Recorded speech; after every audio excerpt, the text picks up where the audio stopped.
nandyan na pala kayo. Okay, week 4 ng ating 6-man bowlers tournament. Okay? So habang tumatagal, painit ng painit yung mga games. So if it's not basketball, it's not today. Tara, samahan nyo kami.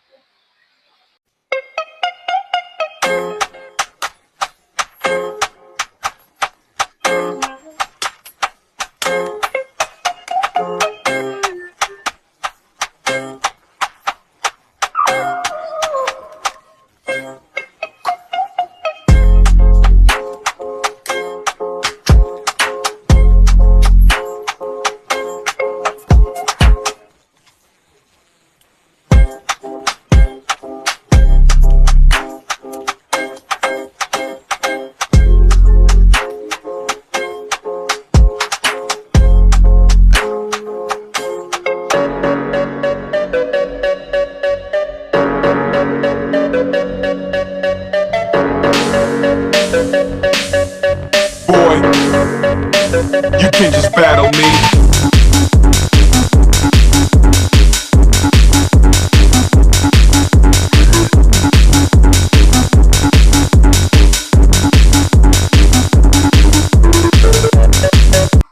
Okay, so what an exciting match. Okay, katatapos lang ng laban ng two of the best ball clubs sa Montalban Rizal, yung CGL Basketball Club and yung Infinity Ball Club. Ang nanalo yung CGL.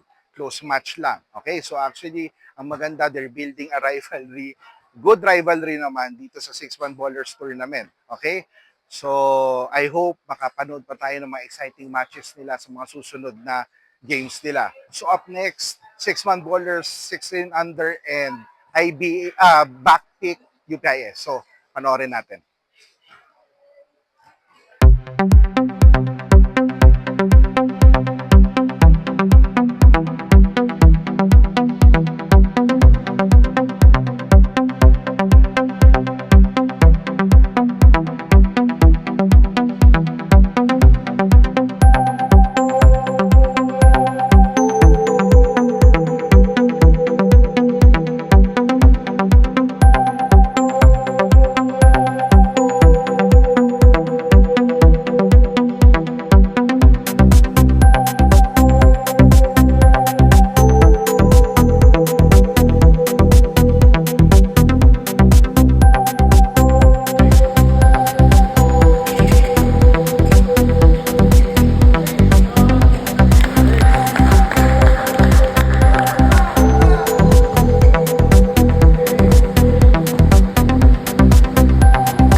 Okay, so katatapos lang ng mga games natin, game recap lang tayo sa mga nangyari kanina. Okay? So, sa first game, yung CGL versus St. Matthews, ang nanalo is yung St. Matthews.